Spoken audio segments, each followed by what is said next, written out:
കേരള രാഷ്ട്രീയം വീണ്ടും കലങ്ങി മറിയുകയാണ്. അന്നെങ്ങും നീലപ്പെട്ടി വിവാദമായിരുന്നു ചർച്ചയെങ്കിൽ ഇന്ന് അതേ ഹോട്ടലിൽ അതേ ഇടനാഴിയിൽ മറ്റൊരു നാടകീയ നീക്കം നടന്നിരിക്കുന്നു. രാഹുൽ മാങ്കൂട്ടത്തിലിനെ പോലീസ് അറസ്റ്റ് ചെയ്തിരിക്കുകയാണ്. മൂന്നാമത്തെ ലൈംഗിക പീഡന പരാതിയിലാണ് ഈ നടപടി ഉണ്ടായിരിക്കുന്നത്. അർദ്ധരാത്രി ഒരു ഈച്ചയെ പോലും അറിയിക്കാതെയായിരുന്നു കേരള പോലീസിന്റെ ഈ നീക്കം. കഴിഞ്ഞ കുറച്ചു ദിവസങ്ങളായി കേരളം ചർച്ച ചെയ്തുകൊണ്ടിരിക്കുന്ന സ്വർണ്ണക്കടത്തുമായി ബന്ധപ്പെട്ട വിവാദ മാധ്യമ വാർത്തകളെ ഒന്ന് ഒഴുക്കിവിടാനായിട്ട് രാഹുൽ മാങ്കൂട്ടത്തിന്റെ അറസ്റ്റ് ഇനി CPM-നെ രക്ഷിക്കും എന്നുകൂടി പറയുന്നു.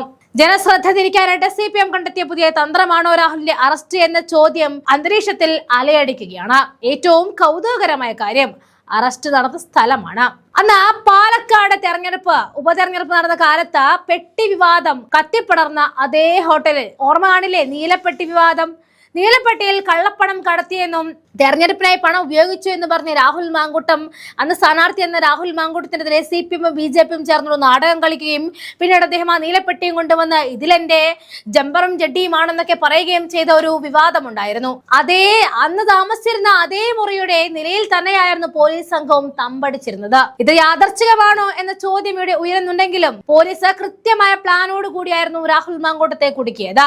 സ്വർണ്ണക്കടത്ത് വിവാദത്തിൽ മുഖം നഷ്ടപ്പെട്ട സർക്കാരിന് അങ്ങനെ കേരള പോലീസ് നൽകാനായിട്ടൊരു പൊൻതൂവൽ കൂടി കിട്ടിയിരിക്കുന്നു. പീഡന കേസിൽ ശനിയാഴ്ച അർദ്ധരാത്രിയോടെയാണ് പാലക്കാട്ടെ KPM റീജിയൻസിന്റെ 2002 എന്ന മുറിയിലെത്തി രാഹുലിനെ പോലീസ് സംഘം കസ്റ്റഡിയിലെടുക്കുന്നത്. അതിവിദഗ്ധമായ നീക്കത്തിലൂടെയായിരുന്നു രാഹുലിനെ പ്രത്യേക അന്വേഷണ സംഘം പൂട്ടിയത്. രാഹുൽ താമസിച്ച മുറിയുടെ അതേ നിലയിൽ തന്നെ താമസിച്ച പോലീസ് സംഘം രാഹുലിനെ കസ്റ്റഡിയിലെടുക്കുകയായിരുന്നു. ഹോട്ടൽ ജീവനക്കാരിൽ നിന്നും മുറിയുടെ താക്കോൽ വാങ്ങിയ ശേഷമാണ് പോലീസ് മടങ്ങിയതും. കസ്റ്റഡിയിലെടുത്തതിന് പിന്നാലെ മുറി പോലീസ് സീൽ ചെയ്തു. പാലക്കാട് ഉപതെരഞ്ഞെടുപ്പ് കാലത്താണ് നീലപ്പെട്ടി വലിയ വിവാദം സൃഷ്ടിച്ചത്. കോൺഗ്രസ് നേതാക്കൾ താമസിച്ചിരുന്ന പാലക്കാട്ടെ KPM ഹോട്ടലിൽ കള്ളപ്പണ ഇടപാടുകൾ നടക്കുന്നുണ്ട് എന്ന വിവരത്തെ തുടർന്ന് പോലീസ് അർദ്ധരാത്രി റെയ്ഡ് നടത്തിയിരുന്നു. ഇത് കോൺഗ്രസ് ഏറ്റെടുക്കുകയും വലിയ ചർച്ചയ്ക്ക് വഴിയൊരുക്കുകയും ചെയ്തു.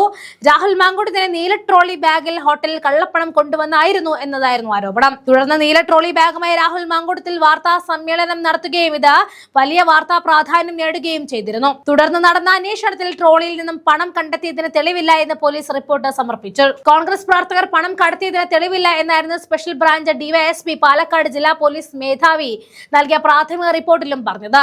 അന്ന് പോലീസിനെ ഞെട്ടിച്ച മാങ്കൂട്ടം ഇന്ന് പെട്ടുപോയി എന്ന് വേണം പറയാൻ. സർക്കാരിനെതിരെ ശബ്ദിക്കുന്നവരെ നിശബ്ദരാക്കുന്ന ശ്രമമാണോ ഇതെന്ന് കൂടി പലരും ചോദിക്കുന്നുണ്ടെങ്കിലും 3 ലൈംഗിക കേസിൽ അറസ്റ്റിലാവുന്ന ഒരു MLA ഉണ്ടെങ്കിൽ അയാൾ തെറ്റ് ചെയ്തിട്ടുണ്ടാകും എന്ന് തന്നെയാണ് പറയാനുള്ളത്. സ്വർണ്ണക്കടത്തിന്റെ തിളക്കം കുറയ്ക്കാൻ CPM പുറത്തെടുത്ത അവസാനത്തെ ആയുധമാണോ ഈ കേസ് എന്ന ചോദ്യം ഉണ്ടെങ്കിലും വരും ദിവസങ്ങളിൽ കേരളം സാക്ഷ്യം വഹിക്കാൻ പോകുന്ന വലിയ രാഷ്ട്രീയ പോരാട്ടങ്ങൾക്കായിരിക്കും. ഒന്നുമല്ല രണ്ടുമല്ല മൂന്നാമത്തെ കേസിലും രാഹുൽ മാങ്കൂട്ടത്തെ കൊടുക്കാനാണ് കേരള പോലീസിന് സാധിച്ചിരിക്കുന്നത്.